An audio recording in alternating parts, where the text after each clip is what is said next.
Welcome to Behavioral Health Today, a podcast brought to you by the Triad Network. This podcast is designed to share trending topics occurring within the world and our communities and bring them a behavioral and mental health perspective. Welcome to Behavioral Health Today, a Triad production. I'm your host, Dr. Graham Taylor, and with me today is Dr. Jamie Marich. Jamie is a clinical trauma specialist, expressive artist, writer, yogini, performer, short filmmaker, Reiki Master, TEDx speaker, and recovery advocate. She unites all of these elements in her mission to inspire healing in others. In 2015, Jamie was presented the President's Award from the Association of Lesbian, Gay, Bisexual, Transgender, Addiction Professionals, and their allies. In 2019, Jamie was granted the EMDR Advocacy Award by EMDR International Association. And among this long list of accomplishments, Jamie is also the founder of the Institute for Creative Mindfulness. Today, we're talking with Jamie about trauma recovery and mindfulness and the creation of her institute. Jamie, welcome to the show. Thank you so much for having me, Graham. I'm glad to be here. Nice to be here. You know, I know that in this field, most of our endeavors have a start that has some significance as kind of a building block. And I know your beginnings started with your involvement with humanitarian work in Bosnia. Take us back to that time. That's in the early 2000s, and how that led to kind of a foundation and dovetailing into this field that you're now living. Sure. So my family is Croatian in origin. A couple sides of my family have some other Slavic roots in them, but my mother's side's Croatian, and we grew up with a very strong connection to our Croatian identity. And there was, of course, a horrible war there in the 90s. That was the fallout of post-communism turmoil and the former Yugoslavia breaking up. And so I think that was my first real awareness of trauma on a global scale, because we have family over there, and I was studying what was happening in current events as a student at that time. Sure. And it was a really kind of interesting fusion of things that happened, because when I finished my undergraduate degree in 2000, I was in a very bad way in my own life with my own trauma that needed healed. And I didn't know it was called trauma at the time or dissociation, just I had a lot of problems and I drank and used drugs to deal with them, right? And I was kind of reaching a dead end on what to do in terms of help here. A lot of that was because of a lot of family messages about, well, there's nothing really wrong with you, or you just need to go back to church. I mean, I want to get into that whole story. Other than professional therapy, other than what was available at the campus counseling center, was not really on my radar. So being kind of the extreme artistic daredevil person that I am, I said, let's move to Europe, because I had backpacked and I'd studied in the country the previous summers. And at the time, it's what in recovery circles we'd sometimes call a geographic cure, like put a backpack on. But it ended up being exactly what I needed to do, because it was there that I met the people who not only ushered in my personal recovery, but helped me to connect a lot of the dots about what I was seeing. Because the primary work I did there was as an educator, as an English teacher, as a music teacher. I did some other language assisting there. And I worked with kids who had just survived not just a war, but the economic and social cultural fallout of communism having ended. So it was a very interesting time to be there and learn a lot about how social conditions impact people's ability to process. And I was also able to see a lot of the context in which my own grandparents came from. And it was everything I needed to do at that time in my life. And I've been continuously clean and sober from drugs and alcohol since 2002. That happened when I was living there. My first mentor, Janet Leff, also taught me what trauma is and how it applies to my own life and how it applies to the children I was working with. And I came back to do graduate school at her suggestion. I love that. You know, it sounded like a good decision to have grabbed that backpack. Yes. And just gone. I love, sometimes it's interesting, isn't it? When we look back, oftentimes we track it back to, I met that special someone, and they were able to kind of help me connect the dots in ways that maybe to date I hadn't been able to. Janet sounds like that kind of person for you. Janet was very much that person. And to me, the most interesting part of the story is we only lived about 45 minutes away from each other in Ohio. Is that right?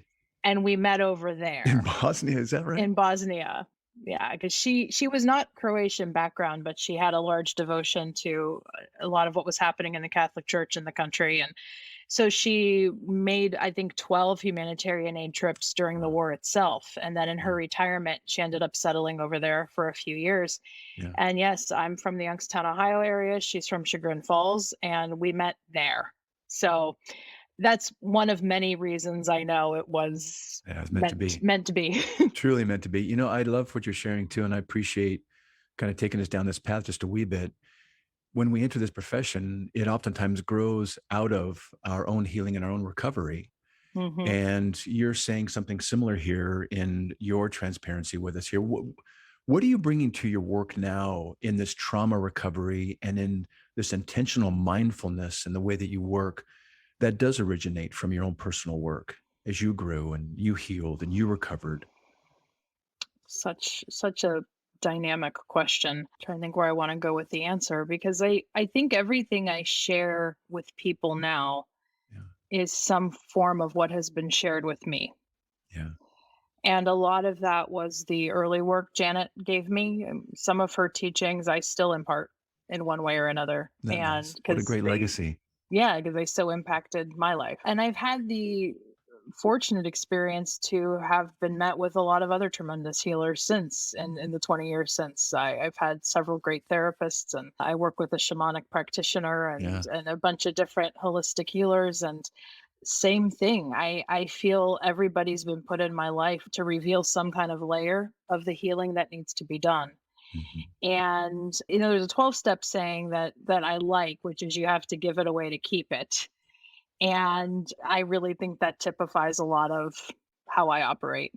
As I was learning more about you and got a chance to watch your TED talk and different things you've done and written and had a chance to read those, and you come at it from such a multi-directional place. And I kind of like to get into this right now around in the process of healing. Talk therapy can really be a very healing and very important process, but there's also other ways to bring in things that we can shade into the healing and therapy process that are adjunctively really beneficial. You bring in things like, the artfulness piece, you bring in the dance, you bring in the movement. I'd love to hear about what in your own personality and in your life had you bring these other elements into the healing process around and to complement the talk therapy Mhm. process.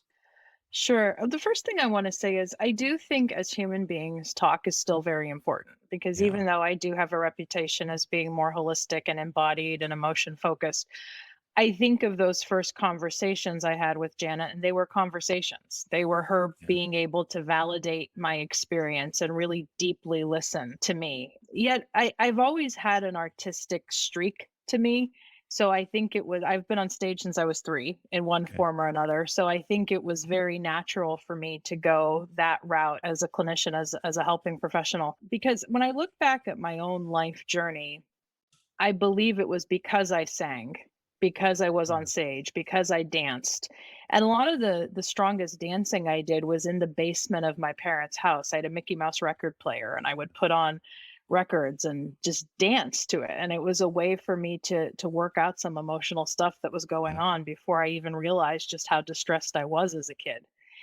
Yeah. And then as I went to teach English, and I had worked as a high school speech and debate coach before I went to Europe. I worked as a high school speech and debate coach after I came back from Europe, and I've just always been impressed by the power of performance and art as a teaching mechanism. There's something about singing songs and dancing dances that does it where worksheets don't quite cut it when you're trying to teach English as a second language.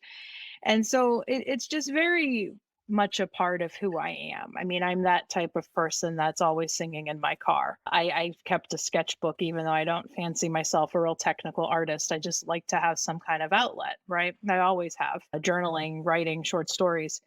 So when I look back at my own healing journey now, I think I was so open to go Yeah. there emotionally because I had had these expressive outlets as a kid. And to quote a contributor in my new book, because I just did a big interview project for my latest book, the woman said, "The art saved me growing Mhm. up." And I think, we're looking at art as a multifaceted thing here, not just visual art, but all Yeah. the arts. And so because I had such a strong connection to it, it just was very natural for me to do that as a teacher, as a clinician. And it really comes down to what channel do you have to express what you've been stuffing very deeply inside, because words often don't cut it. Yeah. So, I think when you talk about those other ways to kind of mine down into those little crevices and little niches that maybe we don't even recognize fully, being able to use other ways to do it, whether it's the music or other forms of creative mhm, expression. You talk about some of your experience oriented methods for healing and trauma resolution, and even in the conscious dance, being able to use yes. movement to elicit a Mhm. greater understanding. I know you've done some work also with the, I'm going to try and pronounce it here properly, Kripula Palu, Oh, Kripalu the Center Kripalu for, Center. yeah, Mhm, Kripalu Center for Yoga and Health in Massachusetts. mhm. I know this even led to your involvement there, led to your own unique practice, which now exists in the form of the dance mindfulness. Tell us a little bit about that Right. piece. Yeah, so it's interesting you mentioned Kripalu because I mean Swami Kripalu, the originator of that lineage, I've considered my teacher since getting into yoga. And I started going to Kripalu just to take some kind of general health weekend workshops. And having been a student in the Kripalu tradition, it was just natural for me to go there. Right. And I found conscious dance really earnestly there. And there's a lot I love about various other conscious dance modalities, but fundamentally, it struck me that dance was my main way I was practicing mindfulness because, especially at that time, we were really mounting our discussions about honoring its ancient roots, most definitely, but seeing how there's a lot of modern applications for it to helping us live a fuller life. You bet. And I was also stirring with kind of, is there something that exists in the middle between conscious dance, which could be a little less formal, and dance therapy, which can be super formal? Mhm. And in that process is where I really developed dancing mindfulness. And I always like to say, and I want to be very clear about this, I did not invent dancing mindfulness. Dance and mindfulness are two of the oldest healing mechanisms on the planet. Mhm. What I think I've been able to do in my work is kind of make it available in a way that's palatable to modern audiences, using music that they might like and they might connect with. And we started primarily as a dance practice, but now we've really expanded our definition of dance to include all the different expressive arts. And for example, sometimes on our retreats, people paint and dance simultaneously. They dance and then they write and then they dance some more and singing along with the music that we're dancing to. So there's always these opportunities for fusion with the other expressive forms that we like to embrace. I like that. You know, we oftentimes throw around the term mindfulness, but Hmm. I'm seeing you bringing all of these different elements that you're involved in into ways to create, it sounds like, this institute for creative Hmm. mindfulness. Before I'd like to get into that and what you guys offer and Hmm. what it, you people engage in, and give us, our listeners, kind of a sense of, if I were to be involved in this, here's what I'd be looking to Hmm. participate in. But what do we mean by mindfulness, and what's Yeah, the importance of that in our growth? great question. Love this question because a lot of modern folk and modern practitioners can think of mindfulness as a relaxation technique. Mhm. And I like to make this joke that if you go on Google Images right now and search mindfulness, you'll usually see a perfect looking person sitting on a beach underneath a tree with this blissed out look on their face. Right. And I tell my students most days when I meditate, I have this grumpy look and I'm, oh, just yes, I could be in the moment. And although mindfulness can certainly help you to relax, can help you to fall asleep, can help you kind of ease into the sense of life, mindfulness is fundamentally the practice that helps you be able to be with what is. And when you dissociate or kind of get pushed out of the present moment, it's the practice that fundamentally helps you return to the now. Yeah. And the now can suck. Yeah, I I can. want to be very clear about that. It can be very Yeah. hard, but fundamentally, that's a lot of what life and recovery and healing asks us to do is how can we be with what is without destroying ourselves? You bet. And that's where practices, sometimes it's sitting meditation, sometimes it's yoga, sometimes it's dance, sometimes it's singing at the top of my lungs badly just because it's helping me to just kind of be with it. And so as much as I do like sitting mindfulness practice because I think it helps me so much to be able to get quiet and Yeah. turn off the noise, dancing is also a way that I practice mindfulness too, because it helps me to be fully in my body. And so fundamentally, when we talk about mindfulness, it's the active embrace of being with what is, Yeah. and returning to what is when Yeah. you wander off from it, because that's part of the original word origin of the Sanskrit word, is recognizing that we're going to wander, and then we have to remember our natural state, which is awareness and nowness and being here. So, my Institute for Creative Mindfulness, I went with the name because I really saw mindfulness and mindful values in education being the central kind of guiding principle for how we teach. The two main programs that we offer right now as educators is we do an EMDR therapy training program, which is probably the most extensive bit of our work. And we do other trauma informed education programs, largely for clinical professionals. And then we also do an expressive arts training program, of which mindfulness is a part. And it's interesting because expressive arts therapy, I often joke that's the more fun part of what I do. EMDR can be a little bit more technically challenging, Sure. but this idea of being mindful with how we educate our students who come to us for training, how can we be mindful as clinical practitioners? How can we embrace our own mindfulness practice as a way to be not just better clinicians? Because I mean, yes, it can help you be a better clinician, but you're worthy and deserving of taking care of yourself. And we want any student who comes through our program to really know that. It's an interesting thing when you talk about this mindfulness, and I appreciate you kind of taking us down that path to define it and make it, I think, a little more tangible and Hmm. understandable for us. One of the things you started out with is, and you even shared it in your own, willingness to be transparent with us. When we go through difficult times, we naturally, because of our defense mechanisms and all the parts that keep us safe emotionally, we avoid things. Oh, sure. The pleasure principle says, seek pleasure, avoid pain. Hmm. Uncomfortable times sitting with things can be very, very hard. For And sure. what you're describing here is, if we can, through the therapeutic process, whether it includes, the conversation, the holding space that therapists bring, the different modes of expression, and getting in touch with oneself, basically we're building some emotional muscle, affective tolerance, or emotional muscle, allowing people to sit with what is without the old tendency of having to avoid that, maybe even in self-destructive ways. It's not that we mean to be self-destructive. It's just so hard to experience or hold. And what you're saying is, if we can put those things on hold, and we can encourage people maybe to sit with us and hold that space for them, or to engage with them in a process of expression through dance or Yes. music or other things, including conversation, we get to kind of move into a place where that discovery doesn't have to be so threatening. In fact, it gets to be Correct. almost kind of an invitation of, let's, build some emotional muscle here, and I'll kind of spot you, as you do, and you build that yourself. And then we get to lean into these things, even if it sucks, at least we can own it and sit with it and begin to move through it differently. So I love what you're saying here about this. Yes. The longer I've done this work, I'm convinced that one of the greatest problems that plagues humanity is fear of our own emotional Absolutely. capacity, fear of what we Absolutely. feel, fear of what's coming up for us.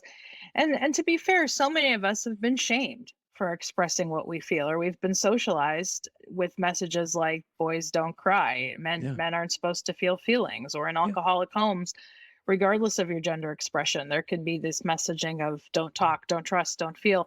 And Yeah, and and then on top of that, when you talk about those things so clearly, those things don't allow us to develop a competence around emotions. We don't get much practice.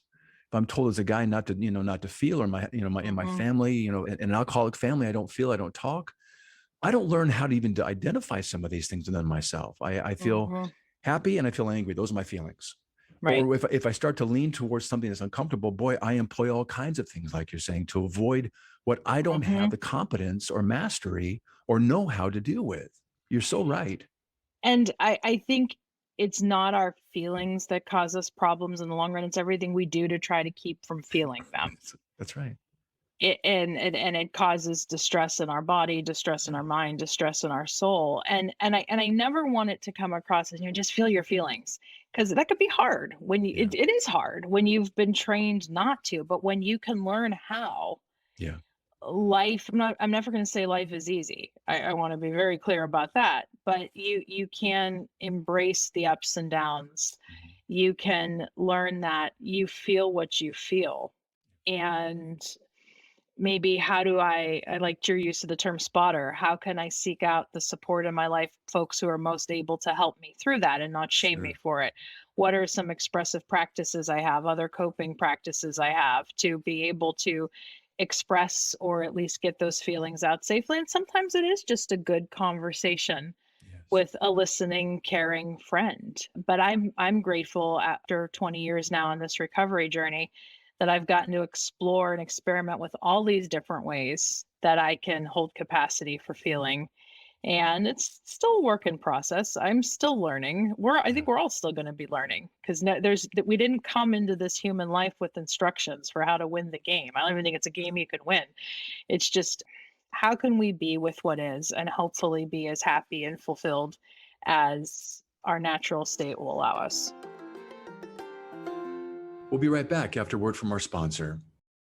Most of us spend more time at work than anywhere else doing anything else. So why not spend that time in a job you love? Introducing Triad's Jobs Marketplace, the only job site dedicated specifically to behavioral and mental health professionals. Featuring more than 1,000 open jobs from dozens of behavioral and mental health employers, and searchable by location, professional field, employment type, specialization, and more. Jobs Marketplace helps you find your next career opportunity. Full-time, part-time, or gig time, make the most of your time. To access Jobs Marketplace, register for your free professional account at hellotriad.com/BHT. That's hellotriad.com/BHT, and then click to Jobs Marketplace. If you're already a member of the Triad community, visit app.hellotriad.com/jobs. That's app.hellotriad.com/jobs. Visit us today and take your next career step tomorrow.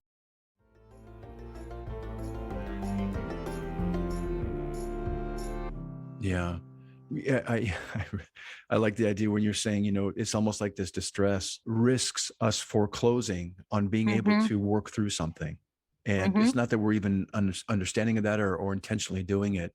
All we've been conditioned to do is to recognize that I'm not feeling very comfortable right now. And what do I need to do to avoid that feeling, Mhm. even if it's costly? And what you're Mhm. saying is if we can create that space to lean into that in a new way, maybe spotting like you're reminding us. Take us into then with your institute and this creative mindfulness. It's an Mhm. intentional process. Using EMDR, how do you see the benefit of EMDR in this process? And I'm going to talk a little bit more about the artistic side of the program. Talk about the EMDR. How is that benefiting people in working through some of these things that can be really charged and really want to be avoided, but you're walking them through it with kind of a dual attention and helping them work Mhm. through it. Help us understand that. So EMDR, which of course stands for eye movement desensitization and reprocessing, it can be hard to understand if you've never experienced it. And one of the reasons I'm so all about it is, of course, I experienced it at a very early stage Yeah. in my recovery. And I had about 2 years into my chemical sobriety at that point, and I was working in my graduate internship, and I was still being pretty profoundly triggered by mental health issues. I'll just kind of summarize it at that. And it was a graduate professor who recommended that I try out EMDR. And of course, it sounded bizarre on the Yeah. surface. Like, how will moving my eyes back and forth or tapping my body back and forth help in any way? And I discovered, like so many other people have as well, that it really ends up getting at the level of the brain that exists below words, Yeah. underneath the words, where so much of the distress is stored. And of course, it can work together in concert with words and emotions and feelings and everything. But there's just something about this fundamental approach of EMDR therapy that can really fast track the healing process. And even as I say that, as an educator of it, I'm always clear EMDR is not a quick fix, especially if you have complex trauma and Yes. dissociation.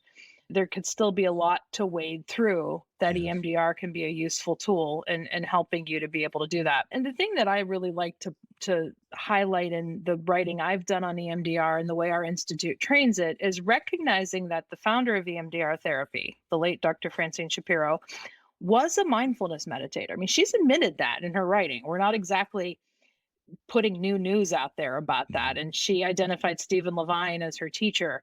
But it seems like as EMDR progressed, she downplayed a lot of that heritage of her Mm. mind-body connection work that she did, because she really wanted EMDR to be embraced as a Yeah, technical modality that's right. that could be mainstream, which it now is.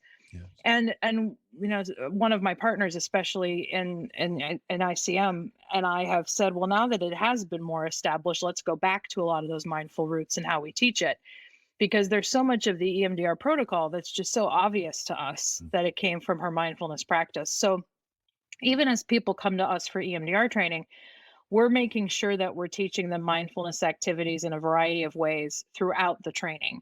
That Mhm. it's not just, okay, here's the technical EMDR training, but we want you to learn a lot of these skills for your own benefit as a That's right. person. And then, of course, you can pass them along to clients, but we fundamentally feel EMDR can be easier to teach and understand when you do it with that mindful root. And then, of course, expression can be Mhm. brought in. And I realize some listeners may know more about EMDR than others, but the EMDR protocol itself can be very sterile. But as one of my collaborators and faculty members likes to say, EMDR does play well with other therapies. Yes, And it I does. very much embrace that integrational nature of EMDR. Yeah. And so, for example, when you're preparing a person for the emotional journey that EMDR therapy can take them on, how can you use some of these expressive modalities in that process? Maybe it's keeping an art journal in between That's sessions. really good. Maybe it is being able to end each session with a yoga pose or a dance of some kind. Or Yeah. if you can't answer a question with a number scale like 0 to Right. 10, how can you draw it out? Really And a good. lot of these approaches are used a lot with young people or for adults who have younger parts. And for me, there's just a lot of opportunities for fusion. I think it's a beautiful approach to helping folks work through, I oftentimes share with people that I do the MDR with, is we've got this kind of blessed opportunity to activate the brain. I'm going to be Mhm. doing some tapping and I'm going to be asking you to do, some focusing on some things and to hold those things. We'll do a round and I'm going to stop and ask, what might you be noticing? But what we're doing here is we're just activating in a natural inherent healing process that's there for us to activate. And the brain knows Mhm. how to heal. The body holds a memory, the brain knows how to heal. Mhm. And what we're doing, we're kind of getting past, like you're saying there, we're kind of getting past that secondary consciousness, which we live in, which is good. And oftentimes what happens is that as much as we want to, it's hard to get down to that primary consciousness where Mhm. all this stuff, like you're saying, lives.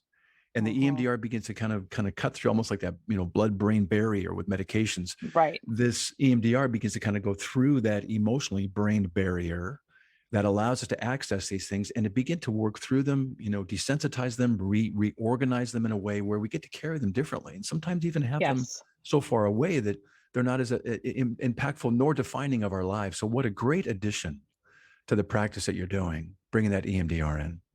So here's how I like to describe the interplay between EMDR and expressive arts, that EMDR has been very helpful for me personally and with my clients as almost like the psychological surgery. It's the more fast, rapid tool that can usually bring people relief pretty quickly.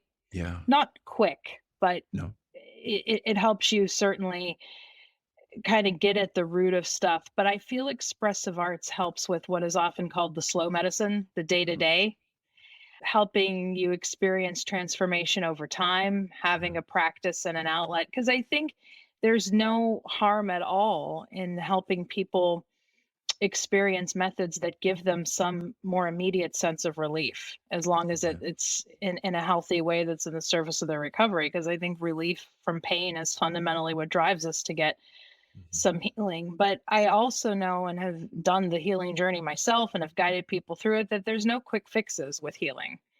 And just like a lot of the impact of trauma or addiction has damaged our life on a day to day basis, we also have to commit to some kind of healing and recovery on a day to day Yeah. basis. And so that's where expressive practice really helps me, that there's something I do every day, whether it's picking up my Mm. guitar, drawing in my journal, just doing a couple expressive dances through the house. Even if I don't have a big opportunity to practice with each given day, I'm able to really kind of treat life as my expressive partner. Yeah. And that's what consistent practice has done for me. Well, just being able to do this podcast with you, and listeners, you can't see it obviously, but I'm looking at some hardwood floors, these beautiful kind of lavender walls. I see a guitar. I see a beautiful cat in the back left right there. I see you drumming. See Yes. some really beautiful art. You're dressed vibrantly, and the smile on your face is just expansive. And I see a little speaker over there on the side. So this is what you live. This is what you live in, and this is just accessible to you at any time, isn't it?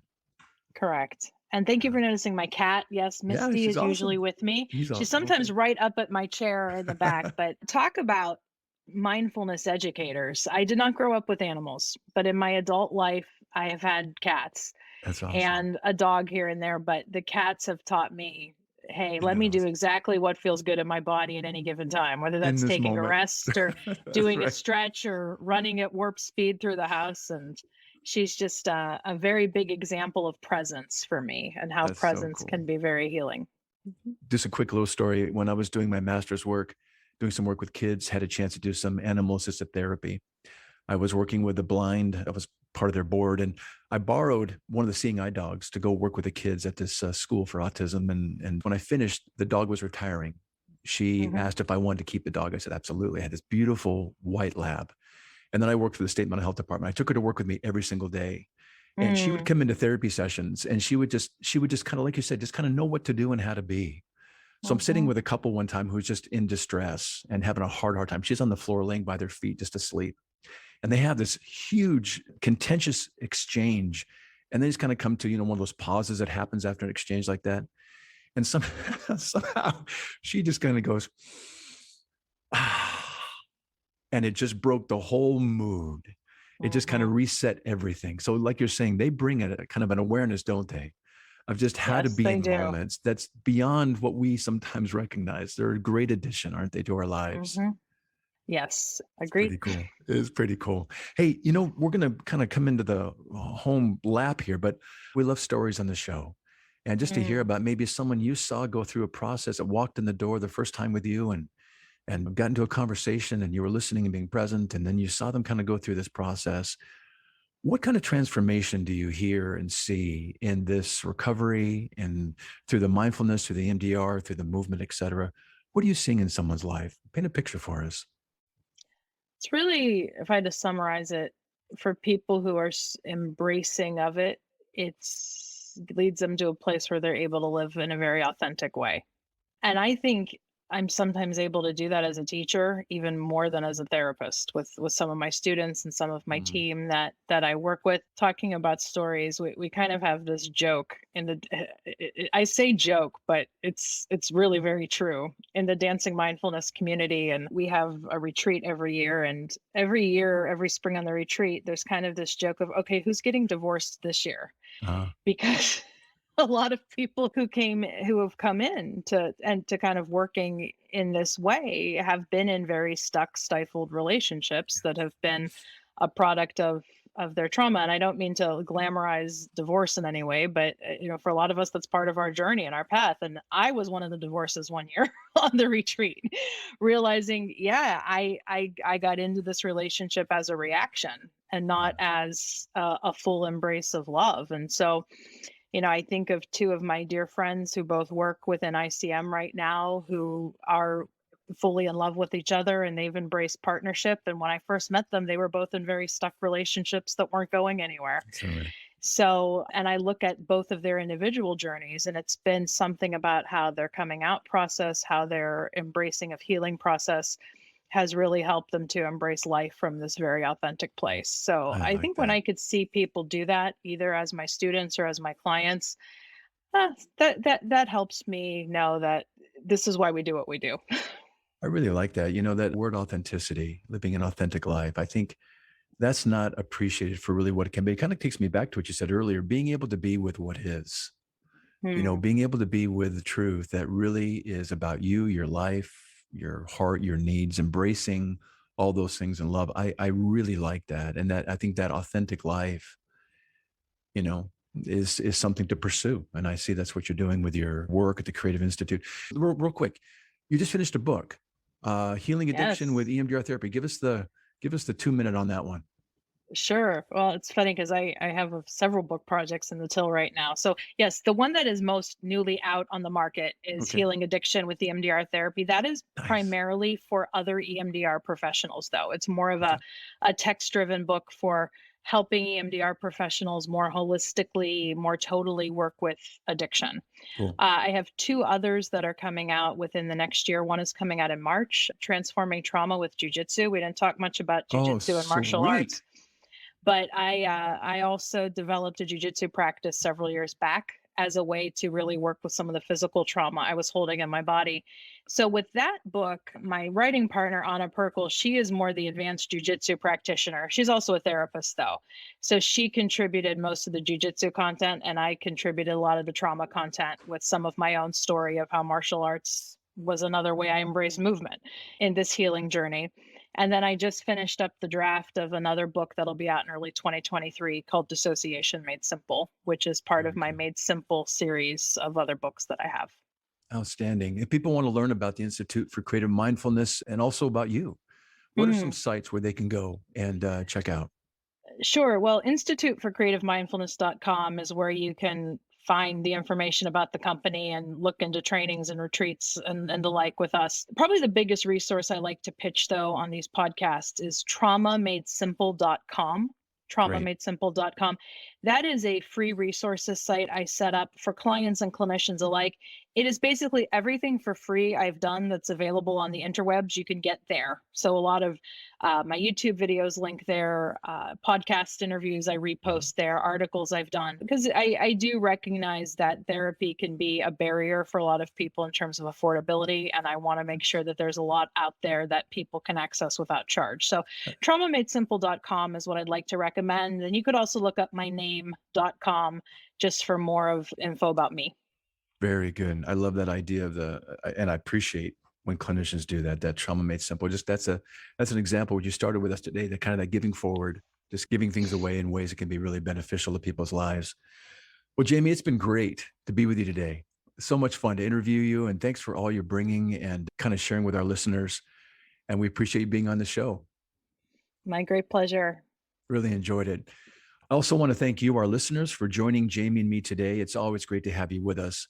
I want to remind you that this episode, its resources, and all our other shows can be found on our webpage at triadhq.com/BHT. So go check out our webpage, triadhq.com/BHT, and explore our archive of podcasts and other resource materials. Thanks again for being with us on the show, and we will look forward to having you back with us next time on Behavioral Health Today. We appreciate all the support from our community, and if you like our show, one of the best ways you can support it is by giving us a 5-star rating and leaving a review. Behavioral Health Today is a podcast part of the Tribe Network, all rights reserved.